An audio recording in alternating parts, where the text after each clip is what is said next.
JTBC 토론 논쟁을 시작합니다. 이가혁입니다. 12.3 비상계엄 사태는 내란이란 재판부의 첫 판결이 나왔습니다. 선출된 권력자가 민주주의와 법치를 뿌리째 흔들려 한 친위 쿠데타란 사실도 명확히 했습니다. 한덕수 전 국무총리는 특검 구형보다 무거운 징역 23년형을 선고받고 법정 구속됐고, 내란 우두머리 혐의로 사형을 구형받은 윤석열 전 대통령의 선고는 이제 20여일 남았습니다. 절연의 출구를 찾지 못한 국민의힘은 최종 판단을 지켜보겠다는 입장뿐인데요. 내란의 후폭풍에 휩싸인 보수 제1당, 과연 그들의 어떤 선택을 해야 할지 진짜 보수의 길에 대해 토론해보겠습니다. 한 차례 시한을 넘긴 이해운 기획예산처 장관 후보자 청문회가 오늘 열립니다. 통합의 상징으로 거듭날지, 실패한 첫 실험으로 끝날지 미리 짚어보겠습니다. 오늘 함께해 주실 네 분 소개합니다. 허성무 더불어민주당 의원 나오셨습니다. 어서 오십시오. 반갑습니다. 김상욱 더불어민주당 의원입니다. 네, 반갑습니다. 국민의힘 전 비전전략실장 김근식 송파병 당협위원장입니다. 안녕하세요. 마지막으로 보수 논객 서정욱 변호사도 함께합니다. 예, 안녕하세요.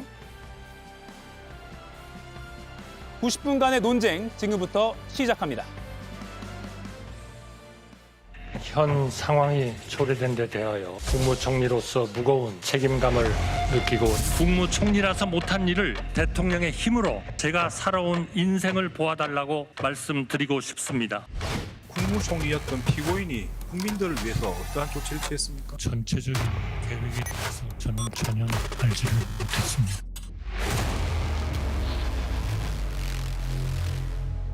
비상계엄에 대한 트라우마, 인권 문제 이런 것들로 봐서 절대로 있어서는 안 된다고. 그걸 윤석열한테 말씀하시기로 했습니까? 비상계엄을 하기 전에. 내란 사태를 막을 수 있는 사실상 유일한 사람이었음에도 국민 전체의 봉사자로서의 의무는 저버리고 피고인에게 징역 15년을 선고하여 주시기 바랍니다. 대통령께서 비상계엄을 하겠다고 하시는 순간 저는 말할 수 없는 엄청난 충격을 받았습니다. 절벽에서 땅이 끊어지는 것처럼 그 순간 이후의 기억은 분명치도 않습니다. 대통령의 뜻을 돌리고자 노력하였으나 도저히 힘이 닿지 않았습니다. 피고인은 12.3 내란이 성공할지도 모른다는 생각에 의무와 책임을 끝내 외면하고 오히려 그 일원으로서 가담하기도 선택하였습니다. 내란 행위 자체는 몇 시간 만에 종료되긴 하였습니다. 그러나 이는 무엇보다도 무장한 계엄군의 맨몸으로 맞서 국회를 지킨 국민의 용기에 의한 것입니다. 결코 12.3 내란 가담자에 의한 것이 아닙니다. 주문, 피고인을 징역 23년에 처한다.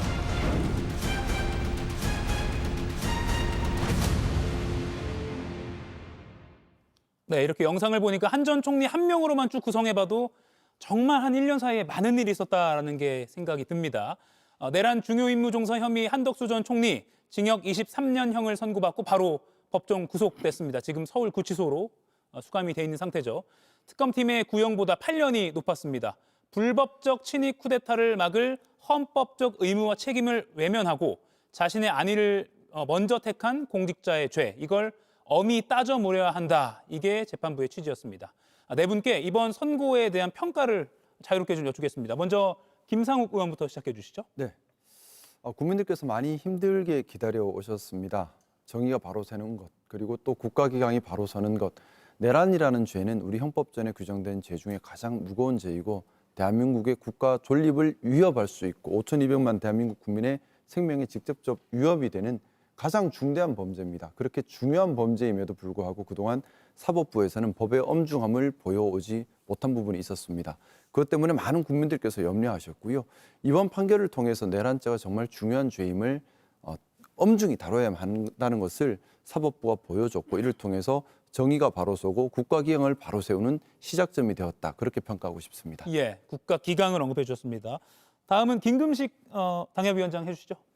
네, 우선 안타깝고 참 참담합니다. 예.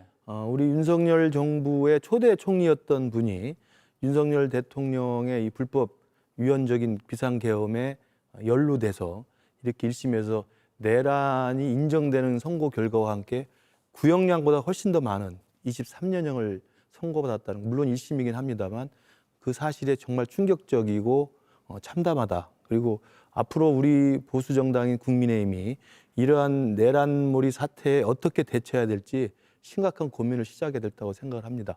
지금까지 계엄이 불법이었고 계엄이 위헌 위법한 것이었다는 것에 대해서는 우리 당에서도 누차 공식적으로 밝혔고 사과를 해왔습니다만 내란몰이에 대해서는 그동안에 계속 여지를 두고 있었어요. 이게 내란은 혐의일 뿐이지 법원의 판결은 아직 나지 않았다라는 것이었기 때문에 우리 당 그 누구도 내란이라는 말을 떠올리지는 않았습니다.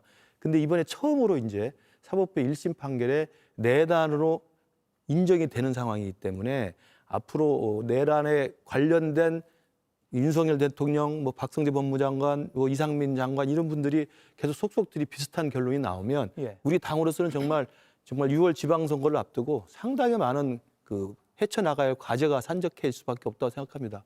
저는 그 면에서 우리 당이 이 사건을 한덕수 전 총리 개인의 어떤 선거 결과에 그치지 않고 예. 내란이라고 하는 그 프레임이 구조화돼 버린다고 한다면 그걸 전제했을 때 우리 당이 어떻게 이걸 헤쳐나갈 것인가, 어떻게 극복해 나갈 것인가, 이 부분에 대한 심각한 고민이 필요하다고 생각합니다. 예, 내란 몰이 사태라고 하셔서 이게 몰이라는 말에 또 민주당 쪽에서 반박이 나올 수 있을 것 같은데 일단 전반적인 평가를 듣고 잠시 후에 또 이걸 따져볼게요. 허성무 의원 다음 평가해 주시죠. 예, 뭐 사필 규정의 판결이다 이렇게 봅니다. 헌법의 가치를 엄중하게 보여주는 그런 아주 엄중한 판결이었다 이렇게 생각합니다. 이번에 특검이 15년을 구형했는데요. 그거보다 8년이나 많은 23년을 실제 판결을 했습니다. 예. 그것은 이 헌법의 가치를 위반한 이 내란범들에 대한 정말로 그 법의 엄중한 경고다 이렇게 보고요. 다시는 이런 내란범들 또 친위 쿠데타 세력들이 꿈도 꾸지 말라는 준엄한 명령이다 저렇게 그렇게 봅니다. 왜냐하면 과거에도 우리나라에는 쿠데타가 많았습니다. 5.16 쿠데타도 있었고 유신 헌법을 할 때도 친위 쿠데타죠. 그리고 12.12 쿠데타도 있고 5.17 비상계엄도 있고 수많은 군인들이 동원된 그런 비상조치들이 있었습니다. 그 비상조치들이 다 그때 당시에는 성공했습니다. 그리고 성공했기 때문에 그 이에 그게 가담했던 자들이 얼마나 권세를 누리고 살았고 지금도 떵떵거리고 있는가를 우리 국민들이 잘 알고 있습니다.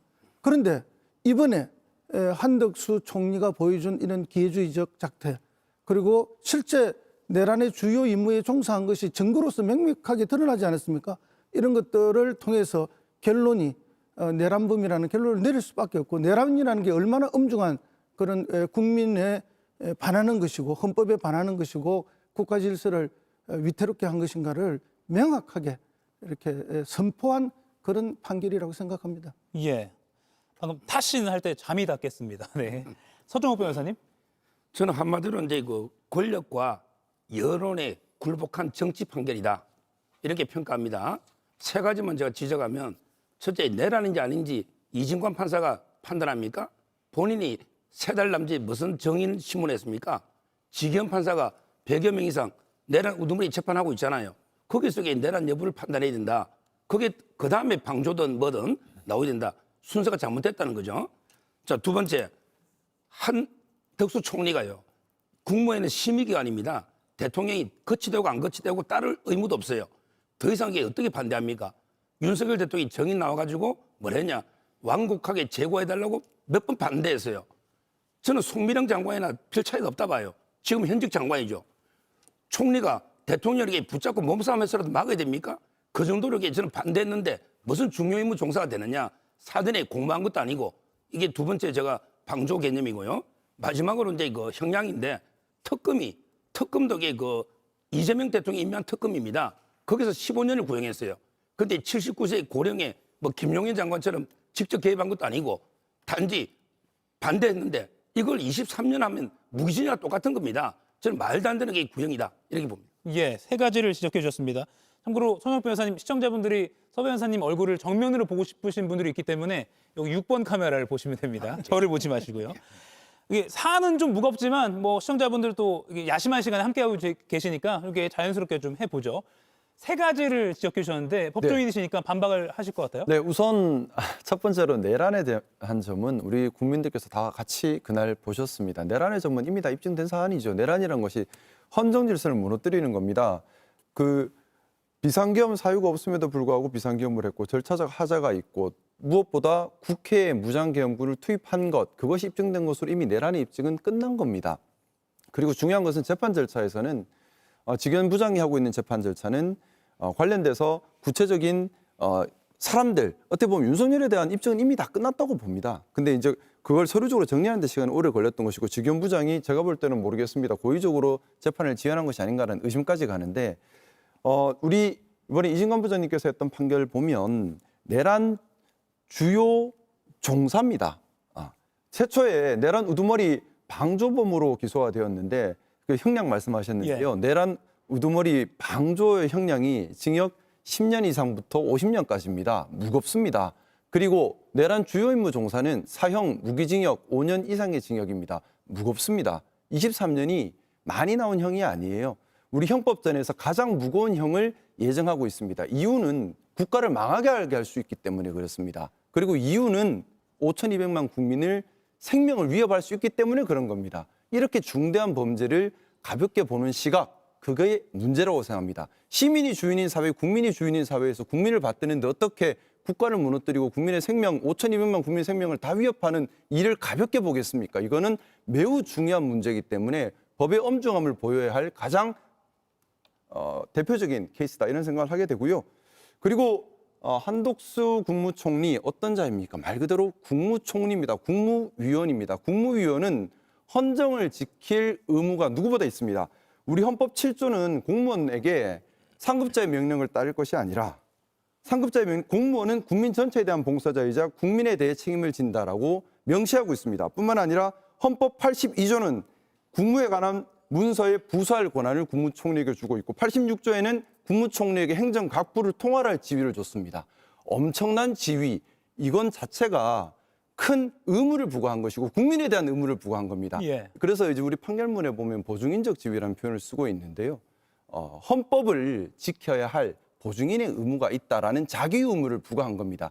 그렇다면 그 자기 의무에 충실하게 하지 않은 것만 가지고도 부작위 범위 될 수 있는데 한독수 총리는 그냥 하지 않은 것이 아니에요. 적극적으로 도왔습니다. 마치 불이 났을 때 불난 집 앞에 기름 붓는 짓을 했어요. 어떤 짓이냐 하면 국무회의를 소집을 하는데 모두에게 소집한 것도 아닙니다. 와서 찬성 사인을 할 만한 사람들만 골라서 소집을 합니다. 또한 국무회의를 소집을 할 때에 영상으로 소집할 수 있음에도 불구하고 그렇게 하지 않았습니다. 또한 부서할 때 부서를 거부하는 사람들에게 별것 아니다, 참석 확인하는 것에 불과하다고 하면서 부서를 요구했습니다. 이런 행위들이 어떻게 그냥 방관한 행위입니까? 실제로 움직임에까지 나간 행위죠. 더더군다나 더 큰 문제가 있습니다. 12월 3일, 4일 계엄을 막은 이후에 12월 7일 한독수가 뭘 했습니까? 헌법에 예정하지 않은 그런 권력 왜곡 행위를 했습니다. 한독수와 한동훈 대표가 만나서 권력을 또 찬탈하려고 했습니다. 이런 시도들을 쭉 다 연결해서 봤을 때 죄질이 매우 불량한 거지요. 이 이후에 대통령 후보로까지 나섭니다. 죄질이 매우 불량하다고 평가할 수밖에 없습니다. 하나만 더 여쭐게요. 아까 서정국 변호사 처음에 언급한 그러니까 본류 재판을 먼저 판단해야 되는 거 아닌가에 대한 반박도 한번 들어볼게요.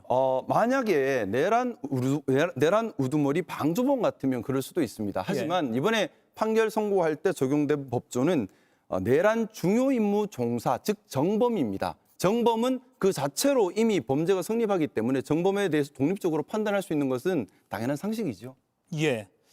김근식 위원장님. 지금 김상욱 의원님께서 이렇게 이 야심한 시간에 목소리 언성이 높아지는 걸 보니까 좀 흥분을 좀 하신 것 같은데요. 저는 아까 말씀드린 것처럼 윤석열 전 대통령의 그런 불법 그 비상계엄에 대해서 공직자, 그것도 최고위 공직자로서 노무현 대통령 때도 총리를 했었고 윤석열 정부 때도 총리를 했던 그 대한민국의 온갖 혜택을 다 받았던 공직자로서 이 불법한 비상계엄을 온몸으로 막지 못했다는 것 자체만으로도 저는 충분히 죄를 받아야 한다고 생각을 합니다. 그러나 그것이 형량 23년의 중요한 이유가 되는지는 저는 잘 모르겠어요. 법조인이 아니기 때문에.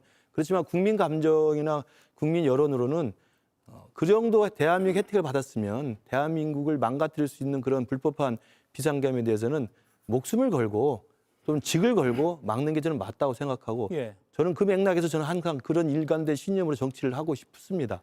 그러나 그렇지 못했다는 점은 분명히 개탄해야 될 일이고요. 다만 이제 이게 방조냐 주요 임무 종사냐로 했을 때 방조라고 만약에 혐의가 기소가 됐다고 한다면 서정욱 변호사 말대로 본 심판이 있은 다음에 나와야 될 겁니다. 그러나 이제 법정에서 재판장이 그걸 기소 혐의 내용을 바꿨지 않습니까? 예. 우두머리 방조 주요 임무 종사로 바꿔놨기 때문에 재판의 진행 절차에 따라서 뭐 일찍 결론이 나올 수 있다고 생각을 해요. 결론은 저는 그렇게 생각합니다. 이 부분에 대해서 사전에 알았느냐 몰랐느냐가 저는 그 우두머리 그다음에 주요 임무 종사 그다음에 부하 수행이라고 하나요? 이렇게 등급을 나눌 수 있거든요. 예. 그러니까 내란이라고 하는 큰 조직적 범죄가 있는데 조직적 범죄에 우두머리가 있고 주요 임무 종사가 있고 부하 수행하는 사람이 있어요. 그러니까 등급만 있을 뿐이죠. 거기는 사실 방제범은 없습니다. 근데 이게 한덕수 전 총리가 여기 등급에 포함이 되느냐 안 되느냐는 제 기준으로 볼 때는 계엄 선포 이전에 알았으면 이건 그 안에 들어가는 겁니다. 계엄 선포 이전에 알았잖아요. 그러니까 대통령이 국무회의를 소집했고 그 야심한 시간에 계엄을 공식 선포하기 전까지의 과정에 참여하고 있었기 때문에 저는 공범으로 들어갈 수밖에 없다고 생각을 해요. 예. 다만 이 부분이 다른 점은 뭐냐면 계엄 선포 이후에 좀 우왕좌왕했던 우리 국민의힘 소속 의원님들 이분도 사실은 만약에 저런 역사적 평가가 나온다면 왜 막지 못했느냐 소극적으로 동조한 게 아니냐라는 정치적 비판을 받기에 충분합니다. 그렇지만 그들은 계엄 선포 이후이기 때문에 공범에 들어갈 수가 없죠. 계엄을 몰랐기 때문에. 저는 그런 면에서 정치적 책임을 질 수 있지만 만약에 추경호 당시 원내대표나 뭐 우리 당에 그때 본청에 있었던 국회의원들에게 예. 저런 식의 또 범죄 혐의를 씌워서 만약에 무리하게 기소를 하거나 내란몰이를 한다면 그건 굉장히 저는 과한 것이다 생각을 하는 거죠. 예, 내란몰이라는 용어 아까 제가 짚기로 했는데 이 지금 이진관 부장판사의 어제 한덕수 전 총리에 대한 선고도 내란몰이의 결과라고 보시는 건가요? 혹시? 아니 내란몰이는 내란이 확정 판결이 되기 전까지 내란몰이라고 우리는 보는 거고요. 예. 근데 내란으로 확정 판결되면 내란이라고 해야죠. 예, 그러면 대법원까지 확정돼야 내란이라는 것을 인정한다 이런 취지로. 1심에서 내란이 나왔고 이제 예. 곧 윤석열 전 대통령에 대해서 내란이라고 1심에 나온다면 뭐 몰이란 말은 우리가 쓰기가 좀 부족하죠. 예, 내란 합법적인 합당한 사람입니다. 예, 아니 전 국민이 그 실시간 생중계로 군인이 동원돼서 국회를 침탈하는 모습을 봤고요. 그리고 헌법기관인 선거관리위원회를 침탈하는 모습을 다 보지 않았습니까? 그게 어떻게 합법적입니까? 내란몰이가 됩니까? 내란이지. 예를 들어서 비상계엄을 선포하려고 하면은 전시나 사변 그에 준하는 어떤 사태가 있어야 되지 않습니까? 그런 실질적 전제 조건도 갖추어지지 않았고 절차적으로 국무회의를 제대로 해야 된다든지 이런 것도 갖추어지지 않았습니다. 그렇게 물리력 경찰도 동원하고 군도 동원했는데 그것이 내란이 아니라면 도대체 무엇이 내란이란 말입니까? 그걸 또 내란몰이라고 말한다면은 세상에 어떤 국민이 납득할 수 있겠습니까? 그러니까 편향에 지나치게 빠져서 진영적인 방어를 위해서 그런 이야기를 할 수는 있지만 그것이 객관적 사실이 될 수는 없는 것이죠. 이번에 부장판사의 준엄한 판결문이 바로 그런 것들을 다 증명해주고 있지 않습니까? 더군다나 한덕수 전 총리 같은 경우에는 그 화면을 우리가 보면은 이상민 전 행안부 장관하고 단전단수에 관한 논의를 하는 모습까지도 있다는 거 아닙니까? 판결문에. 그러면 그것이야말로 내란의 주요 임무를 종사한 거 아닙니까? 그러니까 실제로 이상민 전 장관은 내란 행동대죠. 돌격대 같은 일을 했고 그분과 함께 실질적인 예. 단전단수를 논의까지 하는데 그것이 그러면 주요 임무 종사가 아니면 도대체 무엇이 주요 임무 종사란 말입니까? 그리고 그것이 내란이 아니고 내란몰이라면 도대체 세상에 무엇을 내란으로 규정할 수 있단 말입니까? 그러니까 두 분께서 그렇게 말씀하시는 거는 정말 진영 논리에 빠져서 극단적인 지지자들을 위한 옹호 논리에 불과하다는 것이 국민 일반의 생각이고요. 지금은 그런 말씀을 하실 때가 아니라 1심 판결을 보고 국민들한테 석고대죄하는 말씀을 하실 때다. 이 말씀을 드리고 싶습니다. 예. 그런데 특검에서요. 왜 내란 우두머리 방조라고 기소했을까요? 특검의 법을 몰라서 그래서 했을까요? 내란 중요 임무 종사는 김용현 장관부터 사전에 계엄을 치밀하게 준비하고 중요 역할을 해야 되는데 한덕수 총리는 안 막은 못 막은 죄밖에 없으니까 우두머리 방조로 기소를 한 거예요. 특검이 봐주려고 한 게 아니고 근데 판사가 예단을 내리고 선택적으로 내란 중요 임무 종사도 공장을 변경해봐라. 저는 그렇게까지 성명권 하는 것도 판사 월권이다. 이렇게 저는 보고 있습니다. 그럼 이게 뭐가 내란이냐? 자, 우리 옛날에 전두환 대통령 사건을 많이 듣는데 이분은 보안사령관이었어요. 권력을 찬탈하기 위해서 계엄을 하고 유혈 사태를 하면서 이게 엄청난 아픔이 있었죠. 이게 내란입니다. 그러니까 그때는 보안사령관이에요. 그럼 이게 대통령이 예를 들어 트럼프 대통령이 주방위군을 동원해서 막 군대를 동원해서 이게 이민자 단속하고 하죠. 이게 저는 요건이 안 맞다 봐요. 그럼 이게 요건이 안 맞다 해서 내란입니까? 지금 트럼프 대통령이 계엄해가지고 계엄하고 비슷한 제도에서 군 동원해서 막 단속하는 게 내란입니까? 동서와 고금의 최고 국가 원수가 국가 고유한 게 대권을 행사하는 거 가지고 내란이다. 이건 상상도 못해요. 옛날에 이승만 대통령, 박정희 대통령 때 계엄이 상시화돼 있었습니다. 근데 이걸 내란이라고 생각하는 사람이 아무도 없습니다. 저는 처음 이게 우리가 계엄 때 내란은 상상도 못했거든요. 근데 어느 순간 갑자기 내란 이게 너가 저도 놀랬던 겁니다. 제가 좀 말씀을 드릴게요. 예, 김상욱 의원님. 어떻게 보면 서정국 변호사님께서 하신 말씀은 되게 전 근대적인 절대군주를 상정해 놓고 하시는 말씀 같습니다. 대한민국은 민주공화국입니다. 공화국이란 말 자체는 헌법에 근거해서 법에 의해서 판단하고 또 민주란 말은 시민이 주인이지 군주가 주인이 아니라는 말입니다. 그렇기 때문에 대통령이라 하더라도 민주공화국의 대통령은 법이 부여한 권한 안에서 실질적으로 절차적으로 그 권한 범주 안에서 내용적으로는 시민을 위해서만 행사할 수 있는 겁니다. 그런데 이번 12.3 내란 사태 같은 경우는 법에서 부여한 대통령의 권한을 넘어섰죠. 전시사변이 아닌데 내란을 비상계엄을 실시했습니다. 뿐만 아니라 절차적 요건도 흠결했지요. 내용도 흠결했지요. 또 목적 자체도 시민을 위한 게 아니었죠. 자신의 독재 권력을 위한 것이었고. 그렇다면 우리가 그 생각을 좀 해야 돼요. 대통령이 어떻게 왕입니까? 우리나라는 왕정국가 아닙니다. 또 전근대적 국가 아니고요. 민주공화국입니다. 그것은 헌법에 명기되어 있고 80년 민주화 투쟁을 통해서 87년 헌법을 만들면서 시민이 주인인 민주공화국임을 천명하고 있습니다. 우리 사회가 좀 되돌아봐야 합니다. 권력자들이 어느 순간 예전에 왕처럼 군림하려고 하는 경우들이 생겨요. 그러면서 시민사회를 자생적 생태계를 부숴버리고 종속시키려고 합니다. 그리고 권력자가 무엇이든 해도 된다, 권력자에게 줄서기 해라라는 줄서기 문화를 만들려고 합니다. 반시민적이고 반민주적인 겁니다. 12.3 내란은 기본적으로 반민주 쿠데타인 겁니다. 그리고 이번 판결에도 나와 있는 것처럼 위에서부터의 혁명, 친위 쿠데타가 사실은 더 위험해요. 왜냐하면 친위 쿠데타는 단어가 이미 있습니다. 그래서 전 세계적으로 많이 일어나고 있죠. 친위 쿠데타라는 게 딴 게 아닙니다. 내가 가진 권력에 만족 못하고 법에서 부여한 권력보다 더 많은 권력을 독점적으로 행사하려고 헌법을 부숴버리는 거예요. 자, 이런 친위 쿠데타는 보통 실패를 잘 안 합니다. 그래서 더 위험하고요. 더 체계적으로 시행합니다. 그래서 더 위험하고요.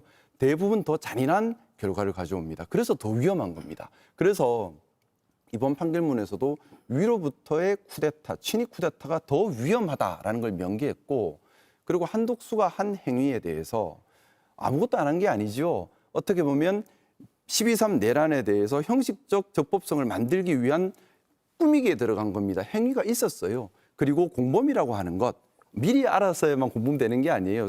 범죄가 이미 일어난 이후에 고의를 가지고 들어오면 같이 공범이 되는 겁니다. 그리고 한독수 국무총리에 대한 이번 판결에서 우리 법원은 중요한 이정표를 하나 제시했습니다. 그게 보증인적, 헌법을 지키는 보증인적 지위에 관한 것입니다. 국무위원은 국무회의를 통해서 대통령이 경우에 따라 헌법을 부술 때 지켜야 될 최전선에 있고, 또 경우에 따라 대통령이 유고되면 대통령의 직을 순서에 따라 대신해야 될 자입니다. 누구보다 헌정질서 수호 의지가 강력해야 하는 거죠. 그 의무가 있는 겁니다. 그걸 천명했다고 볼 수 있는 그런 판결입니다. 제가 좀 설명을 드리면, 제가 내란몰이라는 표현을 써서 우리 앵커께서 국민의힘이 내란몰이라고 주장하는 데서 반박을 하시라고 그랬는데 진행상 조금 좀 착오가 있었던 것 같아요. 어떤 착오입니까? 제가 내란몰이라고 반박한 게 아니라 그동안 내란몰이로 해왔던 그 프레임이 이번에 내란 1심 판결로 인해서 계속 구조화된다면 우리가 참담한 과정이 되기 때문에 해결해야 될 과제가 좀 심각하다는 이야기를 드린 거예요. 그러니까 이걸 국민의 입장에서 과제가 생겼다 이런 그렇죠. 취지시군요. 그러니까 내란몰이라고 반박하는 게 아닌데 자꾸 내란몰이로 프레임을 계속 싸움을 시키는데 전혀 그게 우리 서정욱 변호사는 뭐 내란몰이라고 생각할 수도 있겠지만 제가 싸움몰이를 한 거군요. 네, 싸움몰이를 한 거예요. 그래서 제가 볼 때 좀 굉장히 아까운 시간이 그걸로 잘못 가고 있는 것 같고요. 분명히 말씀드리지만 실제로 내란몰이 했던 건 사실이죠. 근데 12.3 비상계엄이 유연 위법한 거라는 것은 당시 한동훈 대표도 이야기했고 수많은 사람들이 이야기했고 우리 당의 지도부도 많이 이야기했고 저는 뭐 일관되게 이야기했고 그러나 그것이 내란인지 아닌지는 판결이 나와봐야 되는 겁니다. 그런데 민주당은 일단 특검 제목이 뭡니까? 내란 특검입니다. 왜냐하면 민주당 일방통역으로 통과시킨 법이기 때문에 뭐 할 수가 없죠. 그리고 내란 특검이 내란이라고 혐의를 씌워서 정청래 대표든 누구든 민주당 모든 사람 입만 열면 내란 세력 척결, 위헌정당 해산 이렇게 했던 거 아니겠어요? 그러니까 우리는 그건 아니다.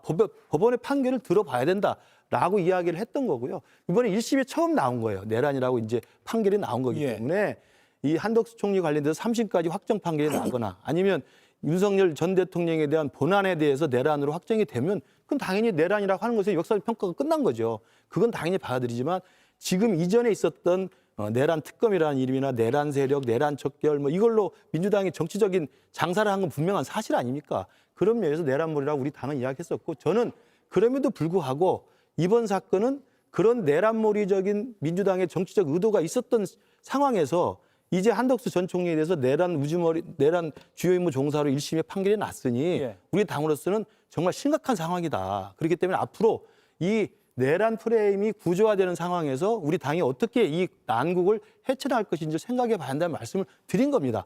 자꾸 내란몰이를 제가 정리를 할게요.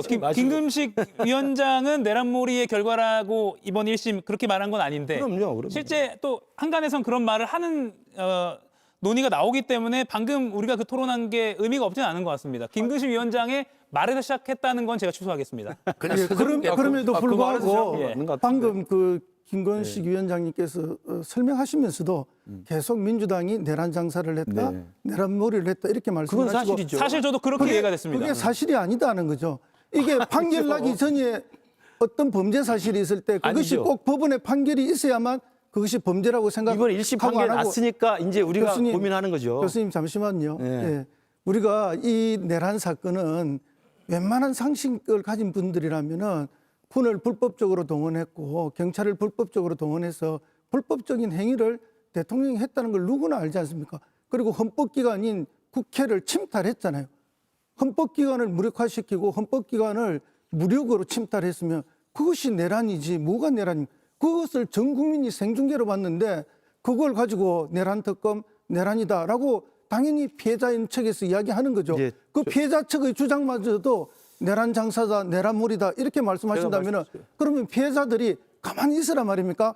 제가 듣기에는 교수님의 그런 평가는 도둑이 몽둥이를 들고 집주인을 위협하는 거하고 강도다 하고 외치는 거하고 다를 게 없지 않습니까? 시청자들이 판단하시면 될 것 같고요. 한 가지만 반박을 드리면 제가 말한 민주당의 과도한 내란몰이 정치 공세는 분명히 있었죠. 그건 국민들이 아실 겁니다.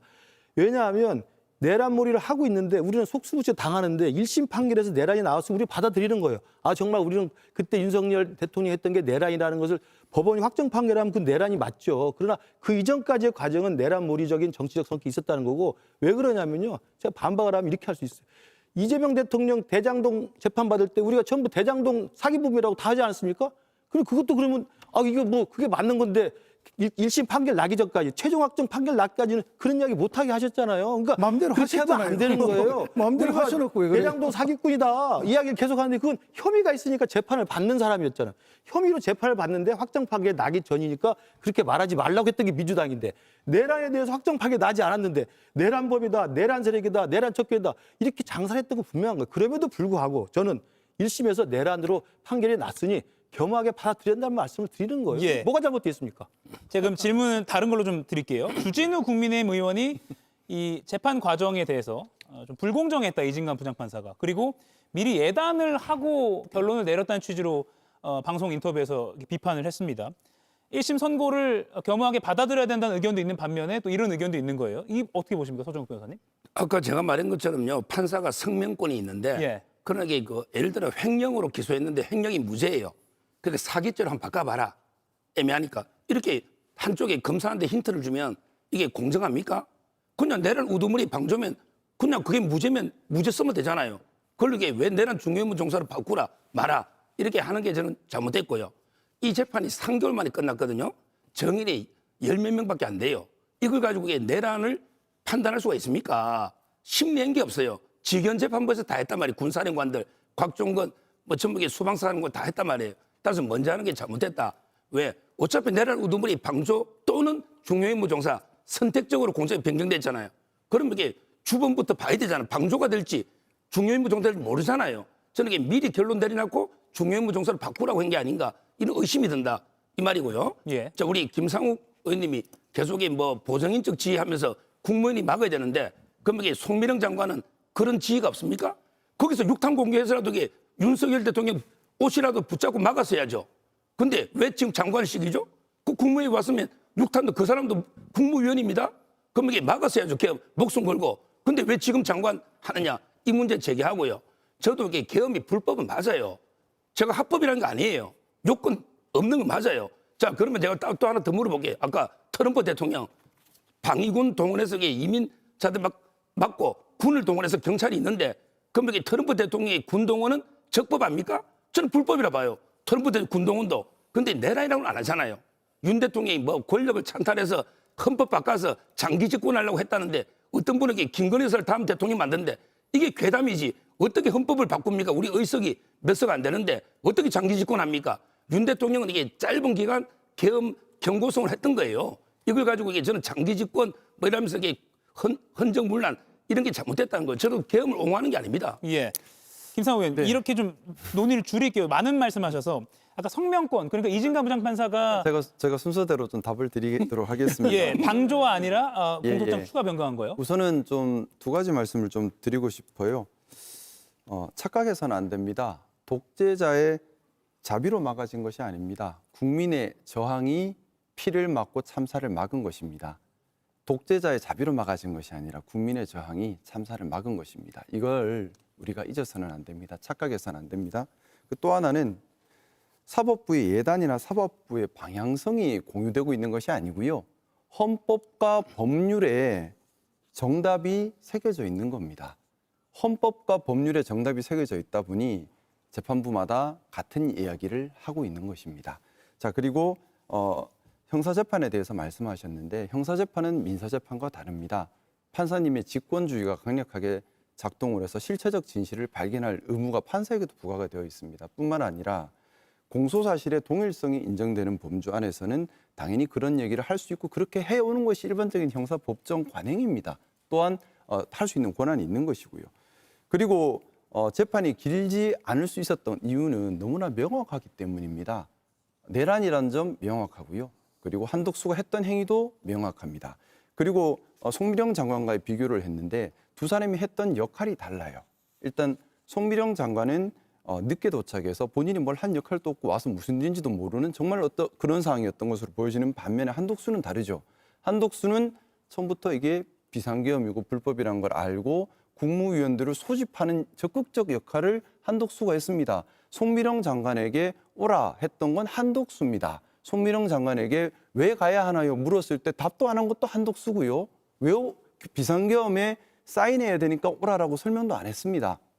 적극적으로 사람들을 선정해서 국무회의에 외관을 갖추기 위한 행위를 적극적으로 한 자, 그 고의를 갖추고 있었던 자, 또 뭐 추경호 원내대표와 통화한 것으로 보도 나온 거 있는 것 같던데요. 자, 그렇게 행위한 자 한덕수입니다. 아무것도 안 한 게 아니죠. 이 세 가지 이렇게 좀 말씀드리고 싶습니다. 예단이란 표현에 대해서 정말 이거는 그 주진호 의원도 법률 전문가잖아요.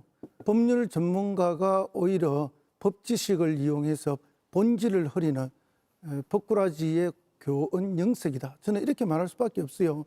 왜인가 하면은 지금 모든 증거들이 내란 주요 임무를 수행한 것으로 나오지 않습니까? 예를 들어서 국무회의 소집하기 위해서 장관들에게 전화를 해서 불러대고 몇 번씩이나 전화를 했고 그리고 실제 국무회의를 같이 했고 그리고 부수들 또 했죠. 부수도 했고 그다음에 이상민 전 장관과 함께 안전단수를 함께 논의도 했고 실질적인 주요 임무에 다 종사했습니다. 모든 증거가 주요 임무 종사라고 가르치기 때문에 확정을 판결을 그렇게 한 거죠. 그렇게 한 것이지 뭘 예단을 했다는 겁니까? 증거가 가르치는 대로 한 것뿐이죠. 그런데 이걸 자꾸 뭐 예단을 해서 잘못된 재판을 한 것처럼 이렇게 말하는 것은 결국 본질을 흐리기 위한 법률 전문가의 법꾸라지 그런 형태고 예.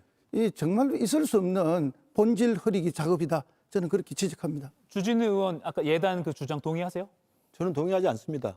그러니까 이제 일부 법률 전문가분들 중에서 당시 지금 이 판사분 있잖아요. 이 판사분이 좀 심하게 한 방향으로 끌고 갔다라는 문제 지적을 다 했었죠. 이제 그런 면에서는 논란이 있을 수 있습니다만 우리는 이 삼권 분립이 보장돼 있고 사법부의 독립이 보장된 자유민주주의 체제 아닙니까? 사법부에서 1심 판결 내린 것에서는 존중을 해야 됩니다. 그런 면에서 보면 우리 당도 당의 공식 대변인 입장은 존중한답니다. 일단 1심 판결을 존중한다. 그러나 2심, 3심이 남아있기 때문에 두고 보겠다라는 이야기를 한 거고요. 그러나 이제 주진우 의원이나 우리 서정욱 변호사는 또 법조인이니까 법조인의 나름대로의 또 판결에 대한 또 재판 진행에 대한 해석을 한 거기 때문에 저는 그 자체로도 뭐 있는 그대로 받아들이면 될 것 같고 저 개인적으로는 예단을 갖고 이 판사가 이 한덕수 총리에 대해서 이렇게 중형을 내렸다고 생각하지는 않습니다. 그만큼 이번에 12.3 비상계엄에 대한 국민적 평가나 또는 법률적 평가가 굉장히 막중하다는 것을 보여준 거기 때문에 저는 중요한 것은 지금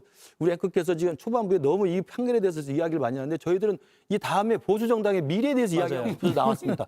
제발 넘어가서 보수정당이 어떻게 살아야 할 것을 이야기를 좀 하게 해주십시오. 그 미래를 짚기 전에 하나만 더 짚을게요. 윤 전 대통령 어떻게 될지만 네 분께 한마디씩 듣겠습니다. 지금 이제 물론 독립재판부니까 뭐 이진관 재판부의 이 판단이 지기현 재판부까지 연결되는 거는 아니지만 어떤 기류라는 게 있지 않습니까? 윤 전 대통령 사형 구형인데 선고는 어떻게 날까요? 제 이제 그 법조인 경험으로 제가 한 30년 됐거든요. 보통 그 여러 재판부로 원래 전담 재판부가 해야 되는데 여러 재판부 나뉘어져 있잖아요. 아마 그 부장들끼리는 약간의 뭐 노골적으로 서로 의견을 모으지는 않더라도 다 방이 옆에 있습니다. 대충 이게 그 결론을 상의하지 않았을까 저는 추측을 한 겁니다.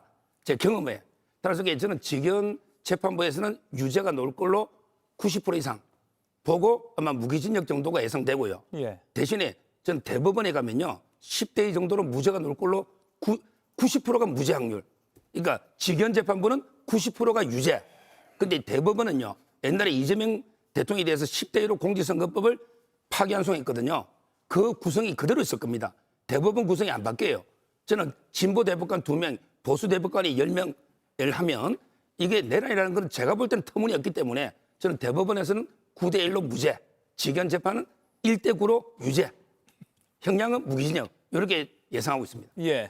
김상욱 의원님. 네, 뭐 저는 당연히 사형 선고가 나올 거라고 생각합니다. 물론 우리나라가 실질적 사형 폐지 국가이기 때문에 사형 집행은 어렵겠지만은 선고형은 사형 말고는 답이 없을 것 같다 생각을 합니다. 이유는 선고할 수 있는 것이 사형, 무기징역, 무기금고 3가지밖에 없습니다. 낮춰주려면 양형에 유리한 요소가 있어야 낮춰줄 수 있겠죠. 근데 이미 확인된 것처럼 12.3 내란, 분명한 내란이죠. 내란 우두머리는 윤석열입니다. 이건 전 국민이 보시고 입증된 사안입니다. 이걸 무죄를 논할 수 없는 사안이고요.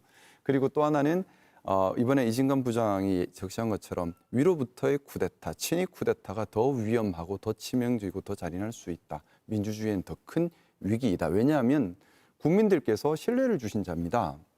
국민들께서 대통령으로 세운 자인데 그 신뢰를 배신해서 그 권력을 국민들이 준 그 권력을 이용해서 자신의 권력을 강화하기 위한 친위 쿠데타를 일으켰기 때문에 비난 가능성은 훨씬 더 커지는 겁니다. 그렇기 때문에 거기서 또 가중처벌이 되고요. 또 죄질도 매우 나쁘죠. 뭐냐면 대한민국 건국 이후에 국회에 무장기업군이 들어온 건 이번이 처음입니다. 그것 하나만으로도 매우 나쁜 죄질인데 이 이후에 체포 거부, 수사 거부, 또 재판에 응하지 않은 것은 물론이거니와 계속해서 대한민국의 분열과 갈등을 일으켜 왔습니다. 부정선거론이나 또 뭐 중국 적대 이상한 그런 극우적 발상들을 하면서 사실은 대한민국 사회에 씻을 수 없는 큰 죄를 지었어요. 뭐냐면 지금 극우 혁명을 꿈꾸는 자들이 보수 정당으로 침투해서 보수 정당을 극우화시킨 후에 그걸 수단으로 자신의 권력 기반을 삼으려고 한 거거든요. 그 부작용이 아직까지 남아 있습니다. 아직까지 사회 갈등이 뿌리 내리고 혐오와 갈등이 일어나고 거짓 사실 때문에 서로 간에 오해가 생기고 있어요. 이 씨앗을 계속해서 뿌린 게 윤석열입니다. 죄질이 너무 나빠요. 그래서 봐줄 이유는 하나도 없는데 끝까지 반성도 안 했지 않습니까? 봐줄 이유는 하나도 없는데 가중처벌할 이유만 가득 있어요. 그러면 봐줘야 되는 무기징역이나 무기금고를 선고할 수가 없죠. 그러면 이건 사실은 윤석열 본인과 윤석열의 변호인 때문에 사형을 선고할 수밖에 없는 상황이라고 생각합니다. 비법조인 두 분께는 좀 짧게 오고 전망 듣고 보수의 길은 많이 들을게요. 김우식 위원장님. 저는 보수 얘기를 논의를 더 하기 위해서 답변을 생략하겠습니다. 아, 예, 재판을 보면 되죠. 뭐 제가 법조인이 아닌데 어떻게 전망하겠습니까? 알겠습니다. 중재인 건 맞죠. 예. 예, 저도 뭐 법조인은 아닙니다만은 어쨌든 그 내란 주요 임무 종사자가 지금 23년형을 받지 않았습니까? 그러면 내란 수괴가 윤석열이고 내란은 수괴 혼자 일으키는 것도 아니지 않습니까? 집단체로서 같이 일으키고 각각의 역할이 되는데 수괴는 더 엄중한 처벌을 받을 수밖에 없다. 그렇기 때문에 사형 또는 무기징역이지만 검찰 특검이 구형한 사형이 선고될 가능성이 매우 높다. 이렇게 예측하고 있습니다. 또 그렇게 엄하게 선고하는 것이 다시는 이 땅에 이런 불법 비상계엄이나 내란 행위가 있어서는 안 된다는 국민적 경종을 울리는 것이라고 생각합니다. 예. 자, 사법부 판단이 이렇게 나와 있습니다. 그리고 앞으로 계속 나옵니다. 이런 상황에서 그러면 대한민국 제1야당의 국민의힘은 어떤 길을 갈 것인가?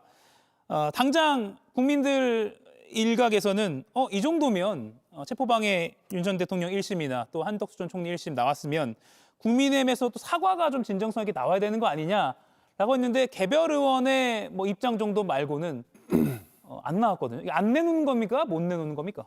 글쎄요, 뭐 제가 당대표라면 당연히 엄중하게 속고 대지할 겁니다.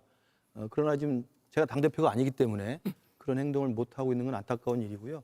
그러나 지금 우리 당이 아까도 말씀하셨던 것처럼 윤석열 전 대통령의 비상 불법 계엄 이후에 사실은 당이 그로부터 그 계엄의 강이나 탄핵의 늪을 좀 건너지 못하고 있어요.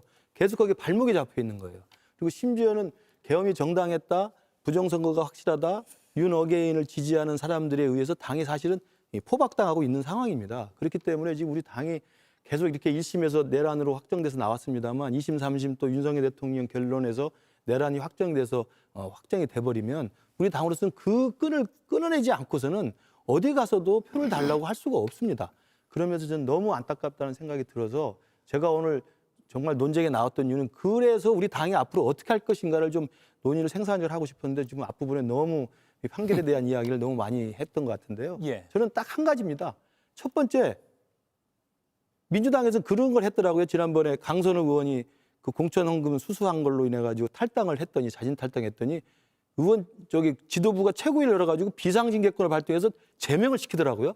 저는 지금이라도 우리 당은 윤석열과 한덕수가 당원이 되는지 아닌지 모르겠습니다만 윤석열 대통령이 탈당했잖아요. 탈당했더라도 1심 판결이 나오면 바로 비상징계권 발동해서 제명시켜야 됩니다. 그렇게 해서 끊어내야 돼요. 저 사람하고 우리는 예전에 관계가 있었던 걸 너무 후회한다. 이제 저 사람들과는 역사적으로 아무런 관련이 없다. 저 사람은 나쁜 사람이다. 라고 정리를 해내고 끊어내야지 우리 당의 살 길을 찾는 거고 보수가 다시 한번 국민들한테 신뢰를 받을 수 있는 길이지 탈당했으니까 어떻게 하겠습니까? 할 게 없습니다.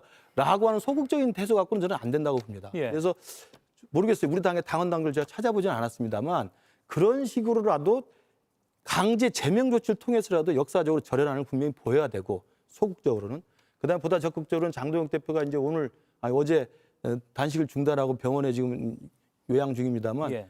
건강이 회복되는 대로 제발 장동혁 대표가 당 지도부를 대신해서 또 우리 당을 대신해서 국민 앞에 그리고 당원들 앞에 이제 우리 당은 윤석열의 12.3 비상 불법 개헌과는 완전히 절연하고 새로운 길을 가고자 합니다. 그게 대한민국 보수의 살 길입니다라고 선언해 주시기를 간절히 바랍니다. 상대당이지만 선언할까요?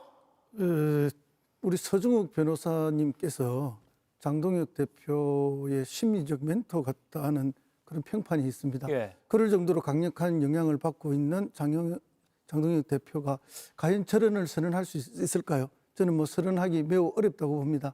사실은 선언하지 않으면은 건강한 보수가 설 수가 없는 구조죠, 지금. 근데 뭐 건강한 보수가 서지 않으면은 또 건강한 진보도 어렵지 않습니까? 이게 보수와 진보가 서로 건강하게 경쟁해야 국가가 똑바로 설 수 있고 우리가 전 세계적인 경쟁 속에서 경쟁력을 가지고 갈 수 있는데 지금과 같이 이렇게 보수가 망가지면 망가질수록 진보도 어려운 것이거든요. 그래서 꼭 절연하고 반듯하게 서주기를 저희는 갈망하고 있습니다. 그래야 더 건강한 경쟁도 생기는데 그러나 지금 보수 중에서도 두 분이 지금 극명하게 나누어지고 있지 않습니까? 장동혁 대표의 길은 서중욱 변호사의 길을 가고 있습니다. 그러면 절연이 안 되는 거죠. 오히려 지금도 내란몰이로 생각하고 잘못된 재판이라 생각하고 재판부를 엄해하고 비판하고 물론 재판부를 비판은 할 수 있습니다만은 이게 정치적 공격이지 않습니까? 선동이고 그렇게 되는데 어떻게 절연할 수 있겠습니까? 제발 좀 절연해 주시는 것이 보수가 건강하게 바로 서는 길이다라는 충고를 드리고 싶습니다. 예. 근데 그 우파 쪽에요, 한동훈 지지세보다 윤 대통령 지지세가 더 많은 거는 여러 데 여론조사에 분명하고요. 저는 더 이상 그 누구는 안 되고 누구는 안 되고 이렇게 뺄셈 정치를 하면 안 돼요. 예를 들어 윤석열 절연, 황교안 절연, 조원진 절연, 정강훈 절연 다 절연하면요. 그럼 이게 뭐 한동훈 지지세 몇 프로 될까요? 그거 가지고 이게 민주당 50% 이길 수 있습니까? 저는 오히려 그 반 이재명 모든 세력을 통합해야 된다. 그러기 위해서는 이준석과 나아가서 이낙연까지 껴안을 수 있는 모든 반 이재명 정권에 반대하는 사람은 다 모여라. 이렇게 대통합을 가야 돼요. 따라서 저는 한동훈도 제가 제명을 원하지 않았어요. 그렇다면 그 한동훈 측의 변화가 필요해요. 왜? 본인이 성실하게 10일 기간 주면 조작됐다면 윤리위원들한테 판사 말고 윤리위원한테 조작된 걸 증명해서 소명해가지고 할 수도 있잖아요. 근데 소명 기회를 10일 줬는데 안 하고 고소를 해버려요. 이런 식으로 대응하면 안 됩니다. 오늘도 단식 현장에 갔어야죠. 왜 안 갑니까? 저는 한동훈 측의 전향적인 태도 변화가 없으면 제명은 불가피할 거예요. 그러니까 개인적으로는 저는 다 통합을 원했지만 예. 지금 한동훈 문제 하나가 지금 가장 아킬레스건이고 그 외에 나머지는요. 자꾸 절연 이야기 좀 하지 말고 왜 윤석열을 절연해야 됩니까? 윤석열 지지하는 사람이 없습니까? 한 표가 아쉬운데 저는 전북의 반 이재명 세력이 다 총결집해야 된다. 이렇게 봅니다. 저는 이제 소 변호사 저 같은 편에 앉아 있습니다만 예. 조금 의견을 좀 보충하면 제가 소 변호사 개인적으로 친한 우리 후배이기 때문에 보충하면 저 이야기가 맞죠. 반 이재명 그리고 대한민국을 망가뜨릴 위험이 있는 잘못된 정책을 펴는 이재명 여당에 대해서 반대하는 사람을 합치는 게 맞아요. 맞는데 누구를 중심으로 합치느냐는 문제예요. 그러니까 주류가 누구냐는 거예요. 예. 제가 말씀을 드릴게요. 김기현 대표가 당대표였을 때 그때도 윤석열 대통령이 절대 권력을 행사하면서 사실 이준석 쫓아내고 김기현을 억지로 당대표를 세웠잖아요. 그런 김기현 대표조차도 그때 당시에 김재원 최고위원이 정광훈 목사한테 머리를 조아리고 찬양했다는 이유로 징계를 받아요. 그런 정당입니다. 우리 정당이. 그리고요. 김세희 가세연의 그 가짜뉴스 양산한 것으로 논란이 됐던 예. 또 고발당할 때 보니까 가짜뉴스가 양산한 걸로 논란이 됐던 김세희 그리고 신혜식 같은 극우 유튜버들이 우리 당의 전당대회에 최고위원 출마하겠다고 원서를 내요. 그러면 우리 당의 김기현 대표 체제에서 다 잘라냈어요. 당신들이 최고위원 출마 못한다. 예. 자격 없다. 그랬던 정당입니다. 그러니까 지금 우리 정당이 제대로 쓰려면 윤석열의 영향력하에 있었던 김기현 대표 체제조차도 그런 극우 세력에 대해서는 주도권을 주지 않았어요. 걸러냈고 그리고 우리가 중심을 잡아서 합리적인 보수, 개혁적인 보수, 중도까지 아우르는 외연 확장이 가능한 보수가 중심을 잡고 주류가 돼서 국민들에게 신뢰를 달라고 했던 겁니다. 그러면 그 사람들은 따라오게 돼 있습니다. 예. 그러면 정광훈이고 뭐 우리공화당의 조원진이고 전환길이고 안 따라오겠어요? 안 따라와도 상관없는 거죠. 근데 지금 제가 문제 삼는 건 뭐냐면 지금은 합리적 보수나 중도까지 외연 확장 가능한 우리의 중심 세력이 저들 극우 세력에게 지금 뺏기고 있다는 거죠. 거기에 장동혁 지도부가 그 부분에 대해서 좀 편승하거나 아니 그 부분에 올라타려는 느낌이 있어서 저같이 이제 개혁과 혁신을 바라는 우리 당내 입장에서는 우리 당의 앞날이 굉장히 참담하다. 그러니까 이번에 내란 1심 판결에서 내란으로 판결이 난 것에 대해서는 정말 엄중하게 겸손하게 받아들이면서 예. 이후에 우리 보수가 살 길을 우리가 고민하는 이 자리에서는 윤석열 대통령과의 절연만을 주장하는 게 마이너스라는 걸로 비난할 게 아니라 그분들까지도 다 우리 편이 돼서 반 이재명 정서를 형성하는 게 맞습니다만 중심이 그들이 돼서는 안 된다는 거죠. 중심은 합리적이고 개혁적인 보수가 돼야 된다. 예, 김상욱 의원 넘기기 전에 잠시만요. 그러면 그 중심이 지금 장동혁 체제는 아니다. 지금까지 행보로 봐서는 아닌 걸로 보이죠. 예. 그러나 지금도 기회는 남아 있습니다. 예. 당내 갈등이 좀 해결되고 단식 국면이 전환이 되면 이 장동혁 대표도 그분도 정치를 하는 사람이고 민심을 모르겠습니까? 지금이라도 전환해서 새로운 입장으로 좀 당 지도부가 바뀌기를 간절히 바랍니다. 예, 김 의원님. 제가 국민의힘에 있을 때부터 또 12.3 내란 직후에 국민의힘 안에서 가장 중요하게 했던 이야기가 있습니다. 뭐냐 하면요. 방향성과 가치 지향이 없으면 정당은 존립 기반이 없다는 얘기입니다. 방향성과 가치 지향 없이 정치 논리만 가지고 이야기를 하면 그건 이익관계지요. 지금 두 분 패널 분께서 말씀 주시는 걸 보면 국민의힘의 방향성에 대한 얘기는 없습니다. 이게 이렇게 뭉치고 이렇게 통합하면 더 정치적 힘이 있어요라는 정치 논리와 진영 논리만 작동하고 있거든요. 그런데 이익으로 뭉치면 소위 말하는 관시죠. 근데 뜻이 맞고 대의가 맞고 방향성이 맞아서 뭉치면 동지가 되는 겁니다. 민주정당의 방향성은 국민을 주인으로 알고 시민을 위해 정당 기능을 행사하는 그 방향성이 있어야 합니다. 그런데 그런 것 없이 대통합만 얘기한다면 반민주적이고 반시민적인 어떻게 보면 민주정당이라 할 수 없는 모습이 되는 겁니다. 그리고 저는 많은 고민 끝에 국민의힘이 더 이상 보수정당이 아니다 개념 정의를 하고 있습니다. 예. 보수와 진보는 진영의 논리가 아니라 기능의 개념입니다. 보수당이란 얘기를 하려면 보수의 기능을 해야 하고 보수의 기능이라고 하는 것은 첫 번째는 우리 사회가 합의한 공통 수호 가치를 지켜가는 겁니다. 우리 사회가 합의한 공통 수호 가치가 헌정질서 헌법입니다. 헌법에 제일 먼저 나오는 게 민주주의입니다. 그렇기 때문에 보수란 얘기를 하려면 우리 사회의 공통 수호 가치 1번인 민주주의 수호에 누구보다 철저해야 하는 겁니다. 두 번째로 사회 통합과 사회 안정과 사회 품위를 지켜서 사회 자체를 지키는 것이 보수의 기능이잖아요. 그러면 당연히 혐오 갈등이 수단이 되어서는 안 되는 겁니다. 통합과 존중과 배려와 품위가 수단이 돼야 합니다. 그런 면에서 국민의힘은 어떻게 보면 반보수당입니다. 현재 실질은요. 왜냐하면 민주주의를 중심으로 한 헌정 질서를 부수는 데 앞장섰고 반성도 안 하고 있고요. 사회 통합이 아니라 온통 혐오와 갈등을 일으켜서 거기서 정치적 힘을 얻으려고만 하고 있습니다. 그러면 엄밀히 말하면 반민주정당, 반보수정당이 돼버린 겁니다. 자, 그러면 국민의힘이 어떻게 해야 될 것인가는 여기에 답이 나와 있는 거죠. 뭐냐? 먼저 어떤 일을 할 것인가에 대한 방향성과 가치를 정립하는 것이 시작점입니다. 어디로 가야 하는지 방향성도 없고 추구해야 될 가치가 뭔지도 모르고 정당은 우리가 왜 뭉쳤는지도 모르는 동지가 아닌 관시관계에 불과하다면 이거는 시민들에게 어떤 이익도 주지 못해요. 뭉쳐 있음으로써 시민들의 이익을 도리어 침탈하는 기득권 카르텔에 불과하게 되는 겁니다. 그렇기 때문에 정말 민주정당으로 기능하고 헌법 안에 있는 정당이 되고 싶으면 국민의힘의 방향성, 추구 가치가 뭔지를 다시 정립하는 것이 시작이자 끝이어야 합니다. 제가 국민의힘 안에 있을 때 이걸 많이 말씀드렸는데 사실 뭐 받아들여지지도 않고 또 불가능하다는 걸 깨달았어요. 그래서 실질은 어떻게 보면 보수정당의 이름을 써서 세력은 모으려고 하지만 실질은 정확하게 반보수정당. 그래서 제가 뭐 이런 표현 쓰면 어떨지 모르지만 저는 민주당이 보수정당의 기능을 다 하고 있다고 생각을 하고 있어요. 예. 왜냐하면 헌정질서를 지켜가고 사회 공통 가치를 지켜가고 사회 통합을 지켜가고 책임 정치와 품위와 상호 존중 통합을 계속 이야기하는 것이 지금 민주당이기 때문에 그렇습니다. 우리가 진영 논리에 끌려가면 안 됩니다. 국민이 주인이시기 때문에 국민들께서는 기능만 가지고 보수의 기능을 하고 있으면 보수당이고 진보의 기능을 하고 있으면 진보당이고요. 반대로 반보수, 반진보, 반민주 기능을 하는 건 사실 없어져야 될 당인 겁니다. 지금 국민의힘은 지금 그런 단계에 있지 않나라는 생각이 들고 이것에 대해서 철저한 반성을 가지고 가치 지향과 방향을 새로 설립하지 못한다면 죄송하지만 존재 자체로 국민들께 부담되는 당이 되어버렸다고. 제가 지금 김상우 의원한테 반드시 말씀드려야 될 것 같아요. 그러니까 우리 당이 있다 가신 걸 지금 굉장히 자랑스럽게 말씀을 하시는데 그렇게 올바른 생각을 가지고 보수를 잘 세우고 싶었으면 이 당의 주인이 되고 이 당의 주류가 되려는 노력을 했어야 되는 겁니다.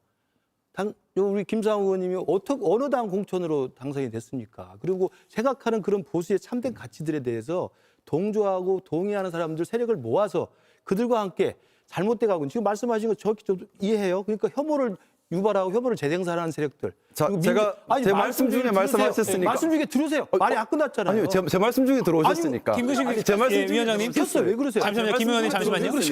김근식 위원장님 말씀 듣고 김상우 의원 드릴게요. 반민주 세력이 있죠. 그러니까 지금도 계엄을 정당화하는 세력들이 있어요. 그러니까 말씀하신 계엄을 정당화하거나 그리고 혐오를 부추기는 세력이 있다고 한다면 저라면 이 당에서 이 당의 뿌리를 더 든든히 하고 그동안 이 당이 제대로 된 보수 정당으로 탈바꿈하기 위해서 세력을 모으고 정당성을 얻고 세력을 규합하는 겁니다. 그리고 나서 보수의 정당을 세우는 것이지 거기에 대해서 자기가 공천받았고 자기 당선됐던 정당에 침을 뱉고 다른 당으로 가서 지금 와서는 보수가 아니고 반보수 정당이라고 제가 말씀하시는 건 제가 볼 때 정치도 이상 있을 수 없는 일이라고 보고요. 그리고요.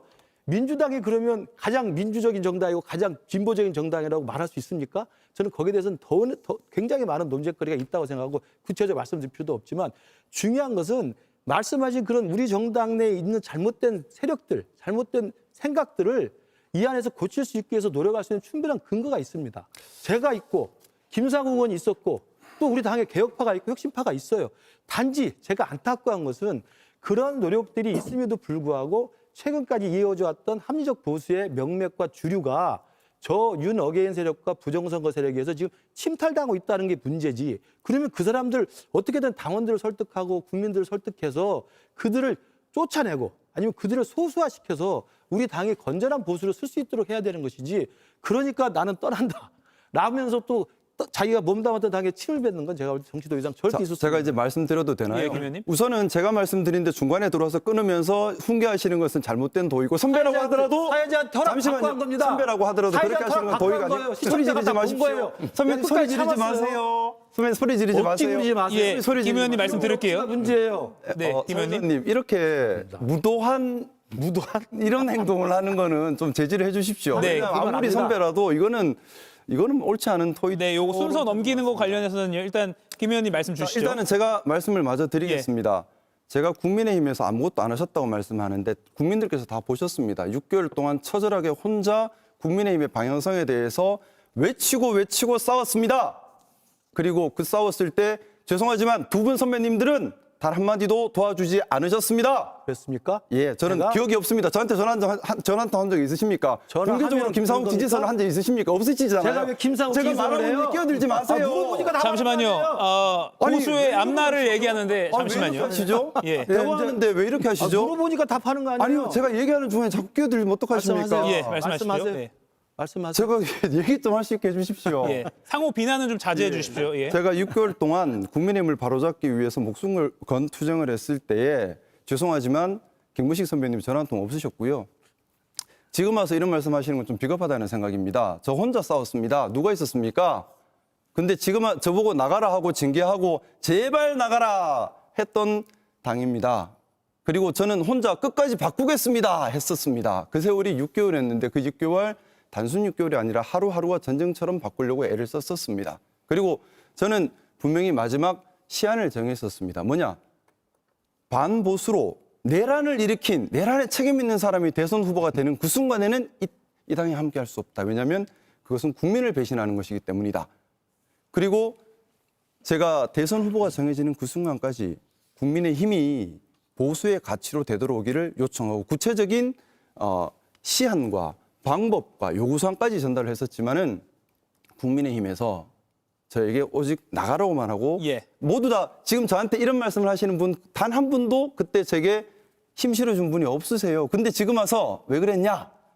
모르겠습니다. 그리고 예. 제가 이 말씀을 좀 드려야 될 것 같습니다. 국민의힘이 보수 정당으로 되돌아올 가능성이 없다고 판단하는 여러 가지 이유가 있습니다. 짧게요. 그게 제가 요거는 꼭 말씀드려야겠어요. 네. 민주정당에서 가장 중요한 것은 자정 기능입니다. 자정 기능이 있으려면 사람도 조직도 오류가 있을 수 있다는 것을 인정할 수 있어야 합니다.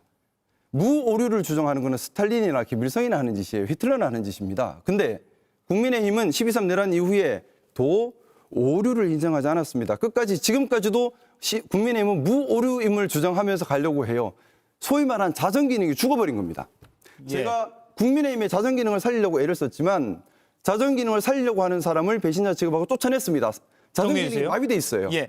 그래서 지금- 민주정당이 아니라는 겁니다. 지금 김상욱 의원과 김근식 위원장이 서로 이제 근데 좀 요청이 있습니다. 예의를 탈당 좀 과정에 지켜주십시오. 대해서 이야기가 나오다 예의를 보니까 좀 지켜주십시오. 예, 감정이 좀 격해진 것 같은데 잠시만요. 우리 허성무 의원께서 발언을 너무 기회를 못 선배라고 얻어주세요. 이렇게 함부로 하시면 안 되죠. 예의를 잠시만요, 지켜주십시오. 김상욱 의원님. 이 네. 정치를 전략 전술로만 하는 것은 정말 망하는 길로 가는 거죠. 전략 전술 위에 무엇 때문에 정치를 하는가 근본적인 철학이 있어야 되는 거죠. 결국은 국민 복리를 위해서 하는 거고 국가의 부강함을 위해서 정치를 하는 것인데 지금 윤석열 세력, 그 세력들이 내란을 일으킨 것이 누구나 봐도 명백하고 국가를 지금 벌써 1년도 넘게 이렇게 혼란에 빠뜨리고 있는데 그것과 절연하지 못하고 반 이재명을 위해서라면 그 세력도 다 합쳐야 된다.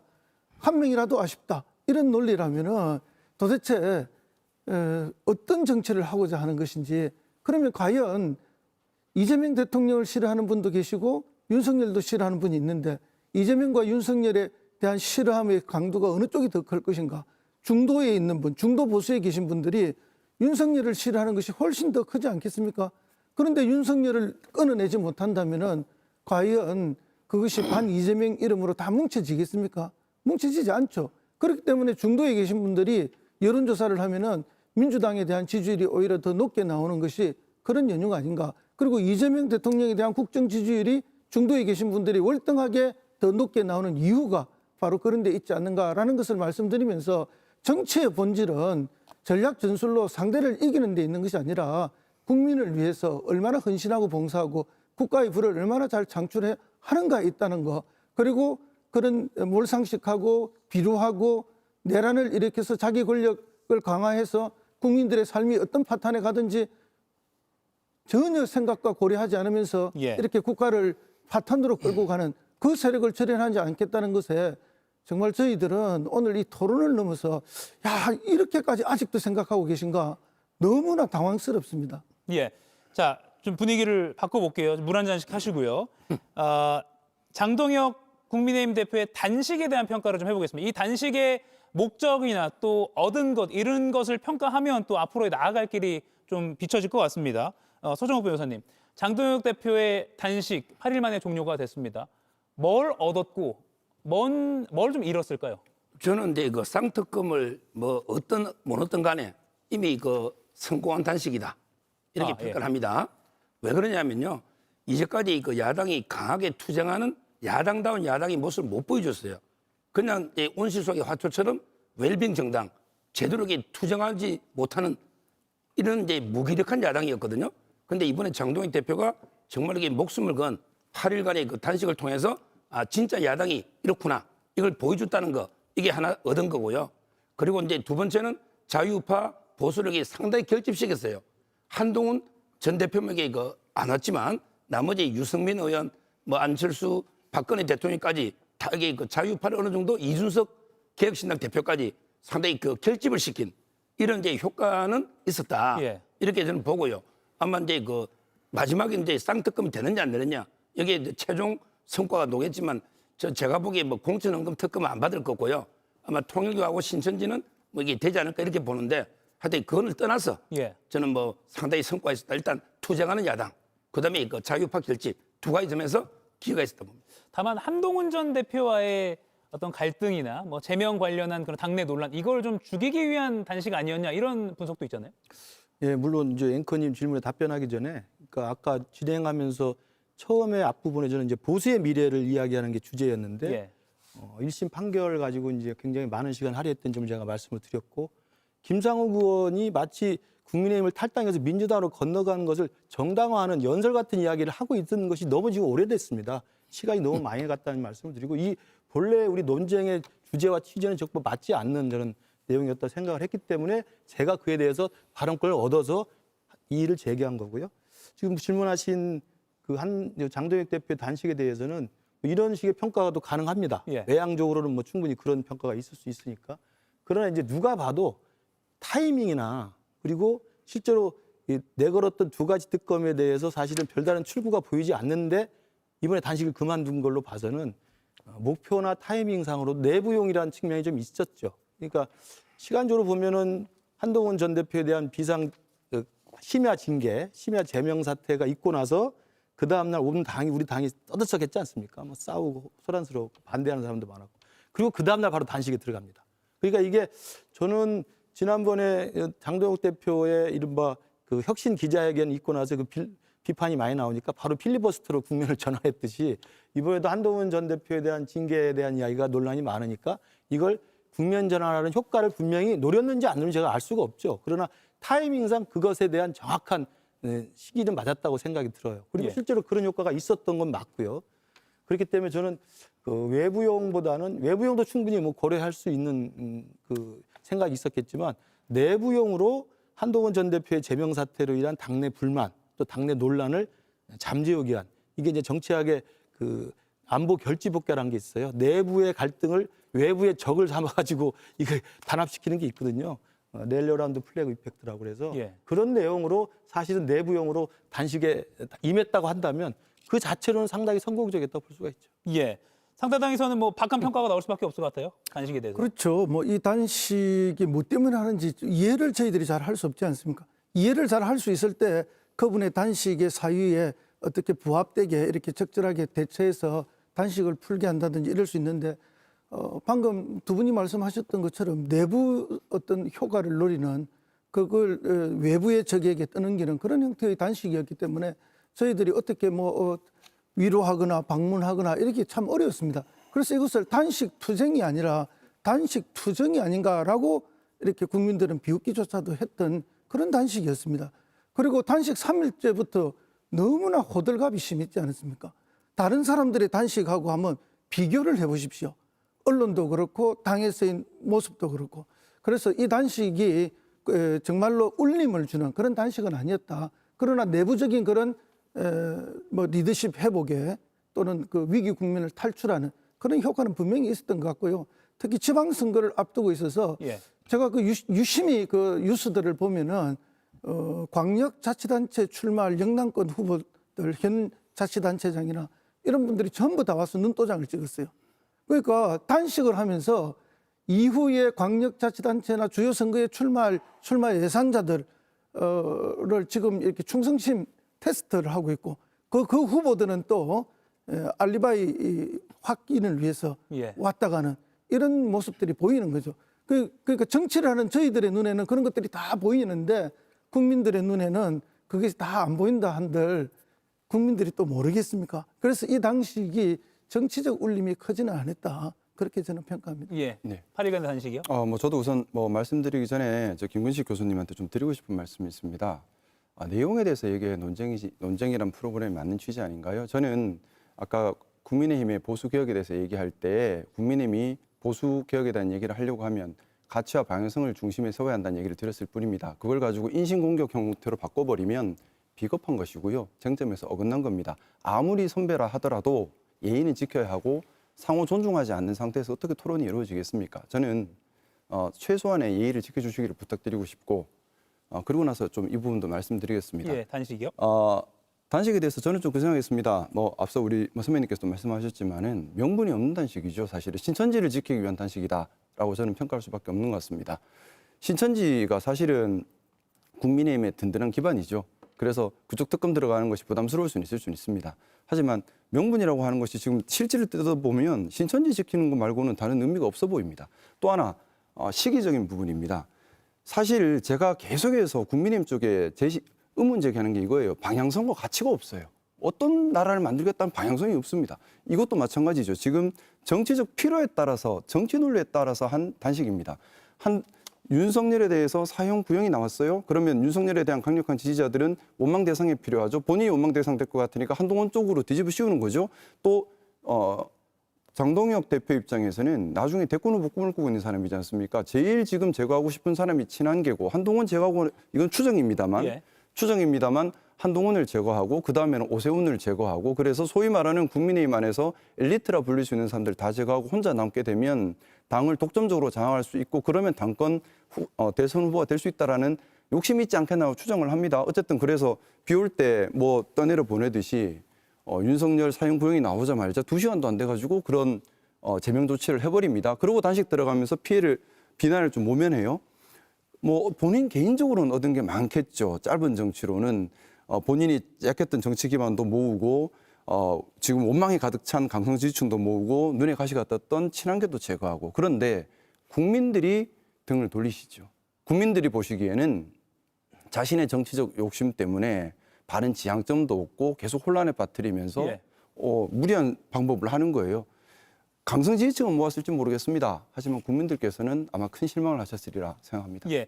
자, 그러면 보수의 활로를 어떻게 찾을 수 있을 것인가? 지금 저희가 토론해봐도 1심 그 내란 관련 선고에 대한 또 차이들이 있고 또 단식에 대한 평가도 당내에서도 엇갈리고 있는데 이런 상황에서 국민의힘에 또 민주당 입장에서는 또 양 날개가 잘 날아야 하는 거니까요. 활로를 어떻게 찾을 수 있을까요? 결국 당내 갈등이 해결이 우선인가요? 제가 뭐 오늘 논쟁 시간에 누차 말씀드렸습니다만 합리적 보수, 개혁적 보수, 중도까지 외연이 가능한 보수가 중심이 돼서 당을 혁신시키는 게 저는 활로라고 생각합니다. 그런 주장을 한 사람이 적지 않아요. 예. 그런 사람이 있기 때문에 이 당은 아직도 희망이 있다고 저는 말씀을 드리는 거고, 김상우 의원께서 뭐 저한테 굉장히 그 억지를 부리시는데 조금 이따 이제 시청자들 다 보시기 때문에 그 판단을 하면 되는 거고요. 그러니까 우리 당이 살 길은 항상 극단적인 세력 또는 극단적인 이 보수 극우 세력에게 끌려가거나 포박당하면 이 당은 살 길이 없습니다. 그렇기 때문에 이 당 안에서 그래서는 안 된다고 생각하는 수많은 사람이 있어요. 저를 비롯해서. 뭐 저가 잘났다는 게 아니라 수많은 사람들이 있고 아직까지 그렇게 해서 산업화를 거쳐서 민주화 이후에 보수의 가치를 지키려고 했던 정당의 정통이 있는 겁니다. 아까 뭐 아무것도 없다고 말씀하시는데 우리가 중대재해처벌법 같은 거 반대하는 이유, 노란봉투법 반대하는 이유, 이런 등등이 다 그다음 검찰청 해체 반대하는 이유가 보수적인 가치, 대한민국의 지금까지의 역사와 풍성한 어떤 풍요로운 번영과 이 지금까지 통합을 지켜내기 위한 가치 속에서 야당으로서 그걸 비판하고 반대하는 겁니다.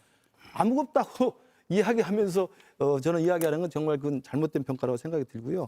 지금 제일 중요한 것은 장동혁 대표가 당권을 잡고 있습니다. 예. 당대표이기 때문에 당대표로서 장동혁 대표의 발언이 우리 당의 입장이 공식이 되는 거예요. 그러면서 저는 우리 장동혁 대표가 지금 한동훈 대표와의 갈등 속에서 단식 국면을 통해서 일정하게 국면전에 성공했다고는 하지만 여전히 불씨가 남아있기 때문에 저는 한동훈 대표에 대한 평가는 차치하더라도 장동혁 대표가 지금이라도 당내 갈등의 씨앗이 되고 있는 이 무리한 징계 강행은 중단하는 게 맞다. 중단하고 당내 화합과 당내 통합을 위해서 먼저 힘을 쓰고 그다음 제일 중요한 건 이제 내란에 대한 이야기가 이제 곧 나올 거 아니겠습니까? 예. 엊그제 한독수 총리에 대한 1심 판결이 나왔습니다만 곧 윤석열 전 대통령의 1심 판결이 나옵니다. 그러면 윤석열 대통령에 대한 1심 판결이 나왔을 때도 우리 당 입장 안 낼 수는 없는 거 아닙니까? 그렇지 않습니까? 예. 윤 어게인 세력이 우리 당에 와서 지금 득실득실거리고 있는데 그 이야기를 설명 안 해주면 국민들이 질문을 하게 돼 있어요. 그렇기 때문에 장동혁 대표가 그런 계기를 맞아서 제발 오늘 이 논쟁을 보고 있다고 한다면 정말 역사적인 당대표로서의 공식 성명을 통해서 정말 윤석열과의 절연 그리고 윤 어게인과에 대한 절연 그리고 보수로서의 참다운 가치를 찾아서 야당으로서 제대로 된 역할을 해서 국민들한테 신뢰를 받을 수 있는 거듭나는 저는 정치 노선의 표방이 있었으면 좋겠다. 그것 말고는 저는 활로가 없다고 생각합니다. 예, 서 변호사님. 뭐 저도 이제 그 상당히 암울한 건 맞아요. 지금 활로가 이게 잘 안 보이죠. 그러나 이게 그 길이 끝나는 곳에도 새로운 길이 있었고 사랑이 끝나는 곳에 새로운 사랑이 있습니다. 저는 정책에서부터 이게 활로를 찾아야 된다. 진보 좌파가 내일을 이야기하면 우리 보수 우파는 모레를 이야기해야 돼요. 진보보다 한 발짝 더 미래로 나가야 된다. 저는 역대 선거를 보면 20, 30대 청년들이 많이 좌우했습니다. 어차피 이게 70대 이상 어르신들은 보수가 많아요. 지금 20대나 청년들이 민주당에 대해 비판적인 여론이 많이 녹고 있지 않습니까? 지금 저는 이재명 정권은 우리 적자 재정부터 부채, 결국 이 미래 약탈 정권이다. 이렇게 생각합니다. 그렇다면 이게 우리 자유파는 더 건전 재정부터 더 이게 그 청년들의 미래를 국민연금 개혁이라든지 이런 이게 정책을 통해서 정말 이게 그 미래 약탈 정권의 잘못된 정책을 강력하게 견제하면서 20, 30대 청년의 피부에 와닿는 이런 이게 정책을 통해서 청년들을 끌어들이고 그러면 이게 원래 어르신들이 또 있기 때문에 이런 세대 연대를 통해서 활로를 한번 찾아봐야 되겠다. 답은 이게 정책이라고 저는 봅니다. 제가 꼭 한마디 하고 싶은데요. 이번에 오늘 어제죠. 어제 장동혁 대표께서 이제 단식을 중단하고 병원으로 가지 않았습니까? 그때 단식을 중단하게 한 분이 누구십니까? 박근혜 전 대통령이 왔습니다. 박근혜 전 대통령이 10년 만에 국회를 방문했습니다. 그러면 박근혜 전 대통령이 엄청난 사명감으로 보수를 살리기 위해서 장동혁 대표를 방문하고 인간적인 처근함으로 와서 방문하고 단식 종료를 권유했겠습니까? 저는 그렇다고 보지 않습니다. 누군가가 단식을 중단시키기 위해서 가장 적절한 인물이 누군가 찾았을 거라고 봅니다. 그 찾았는데 박근혜 전 대통령이 오는 것이 가장 적절하겠다. 이렇게 해서 박근혜 대통령을 모신 거 아닙니까?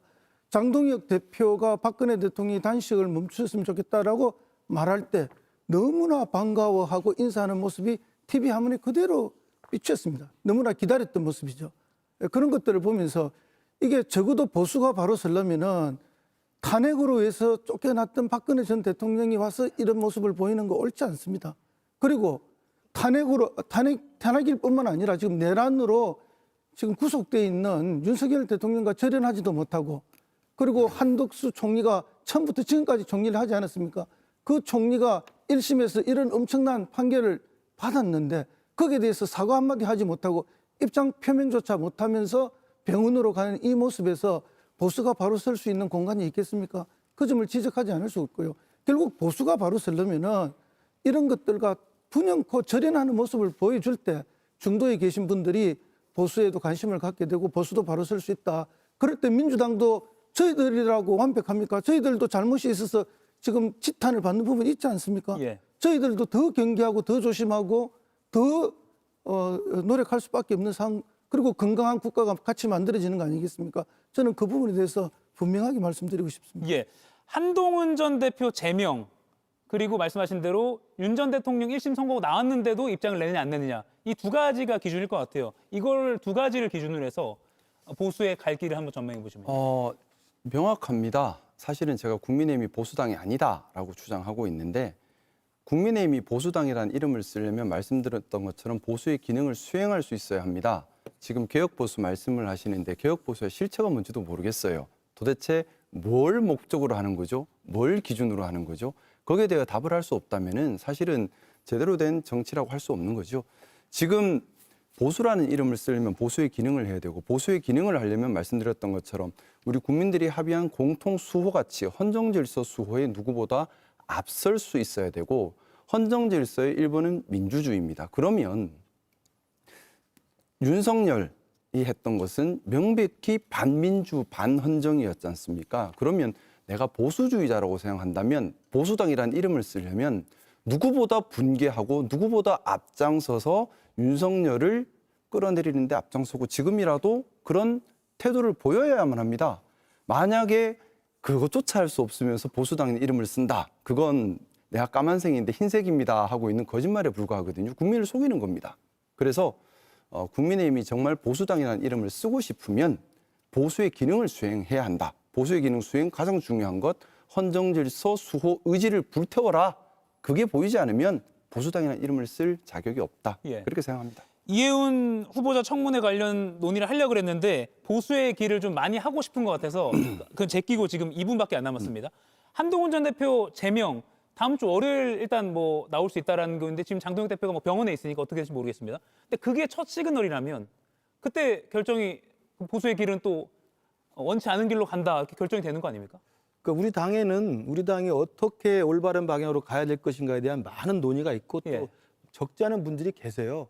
그러니까 제가 계속 이야기하고 또 많은 분들이 좋은 이야기하고 올바른 이야기를 하는데, 두 분께서는 그 이야기는 귀담아 듣지 않고 그 소수가 남아있는 윤호개인 세력들의 입장만 가지고 공격을 해야 되는 것도 제가. 근데 소수가 아니라고 또 서정훈 변호사님 말씀하셨고요. 서정욱 변호사는 제가 반박을 했으니까. 예. 그래서 그렇게 좀 토론을 하면 좀 미안하다는 생각이 들고요. 우리가 보수가 어떻게 거듭날 것인가를 말씀을 하면 거기에 힘을 실어주고 거기에 대해서 잘할 수 있는 지혜를 가르쳐주는 게 좋지, 네 말은 상관없어, 더 나쁜 놈들이 더 많잖아 라는 걸로 아예 폄훼해버리는 건 제가 볼 때 정말 올바른 토론의 자세는 아니라고 생각합니다. 그리고 질문하신 것처럼 한동훈 대표 제명 문제가 지금 우리 당의 보수의 활로의 중요한 관건이라고는 되지만 예. 이게 목표가 돼서는 안 되죠. 그건 지금 당내 갈등이 너무 커져 있기 때문에 이 갈등을 해소한다는 의미에서 중요한 하나의 풀어야 될 과제일 현안일 뿐이지, 보수의 미래는 누차 지금 김상우 의원이랑 저랑 토론을 많이 했습니다만 예. 정해져 있습니다. 어떻게 가는 것이 보수가 올바른 보수로 가는 것인지를 다 알고 있고 그 방향을 또 많은 사람들이 동의하고 있기 때문에, 그러나 단 지금은 윤 어게인과 극단적인 극우 세력들이 우리 당에 와서 지금 활개를 치고 있기 때문에 이 부분을 끊어내는 것이 중요하다는 말씀을 드리고요. 한동훈 대표의 제명 문제는 26일 날 최고위원회가 월요일 날 열립니다만 예. 지금 대표가 병상에 있는데 어떻게 그걸 제명 의결을 하겠습니까? 저는 그래서 당분간 제명 절차의 마지막 단문인 최고의 의결 상태는 보류가 된 상태로 진행할 거라고 생각이 들어요. 예. 그 사이에 저는 한동훈 대표도 아직은 시간이 있기 때문에 또 한동훈 대표로서의 또 저는 정치적 대응을 잘 해서 한동훈 대표의 당원의 마음을 사는 행위, 그리고 장동혁 대표의 이 무리한 징계 강행을 좀 중단하는 예. 어떤 행위, 이런 것들이 잘 결합이 돼서 잘 풀리기를 기대해 봅니다. 예, 알겠습니다. 아우 뜨거웠습니다. 광고 잠시 듣고요. 60초 후에 돌아오겠습니다. 10년이 지났는데 피부가 그대로네. 바꿨어. 안티에이징. 어릴 때 쓰던 건 안 맞았어. 생애 전환기 안티에이징 라비안. 피부 지금부턴 다를 거야. DNA 에센스 라비앙. 이상한 과학의 나라 에이스. 꽤 오래전 것 같은데 왜 시간이 그대로지? 에이스에선 시간이 다르게 흐르니까요. 짧게 자도 오래 잔듯 시간을 거스르는 과학 에이스 침대. 전 출장을 많이 다녔죠. 꿀팁 2가지를 알려드릴까요?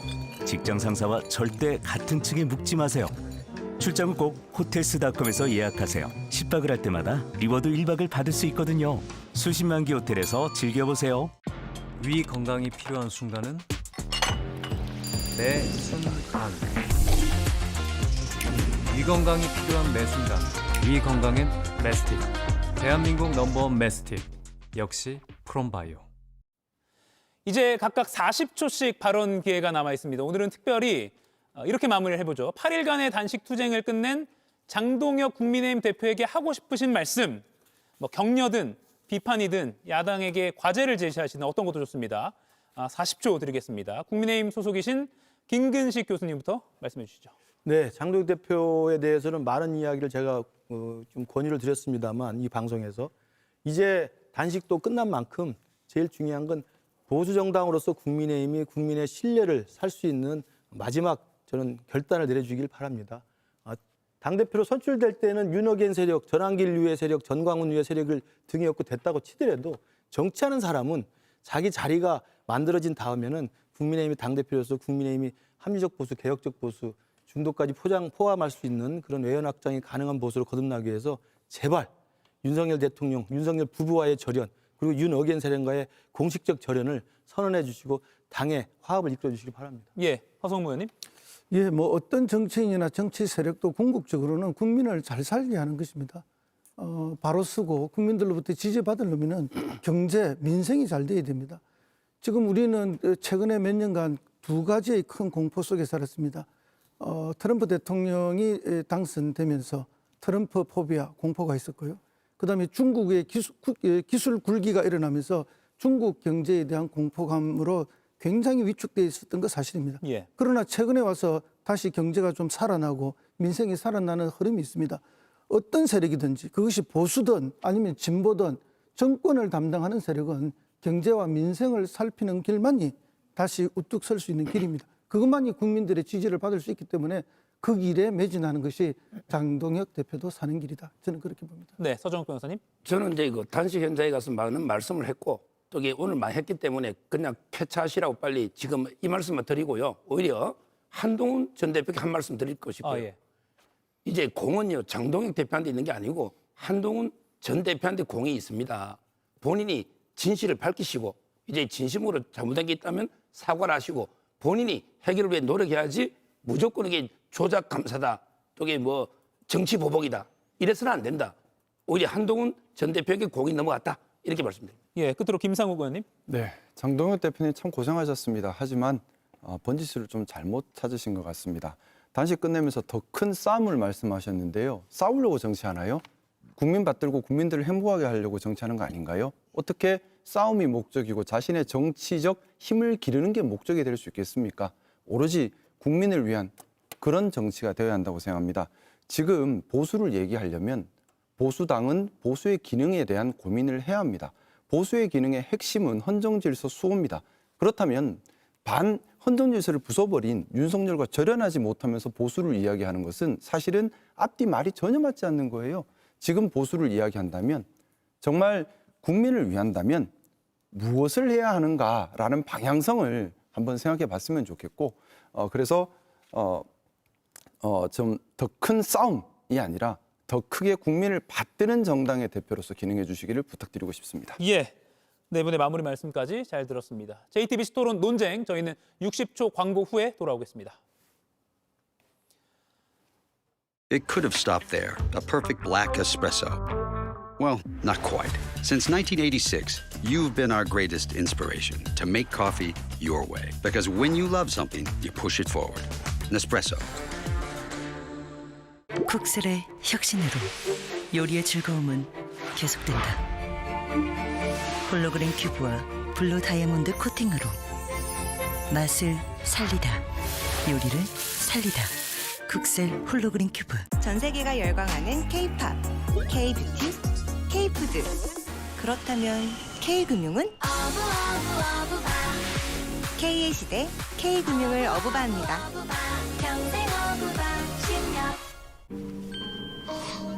감기다 싶으면 테라플루 한 잔. 효과는?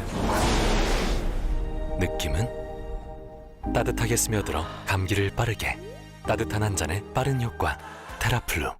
JTBC 토론 논쟁은 여기서 마치겠습니다. 90분간 토론해주신 네 분 정말 고생 많으셨습니다. 그리고 늦은 시간까지 논쟁과 함께해주신 시청자 여러분께도 깊이 감사드립니다. 저는 오늘 오후 5시 이가역 라이브에서 다시 뵙겠습니다. 여러분 고맙습니다.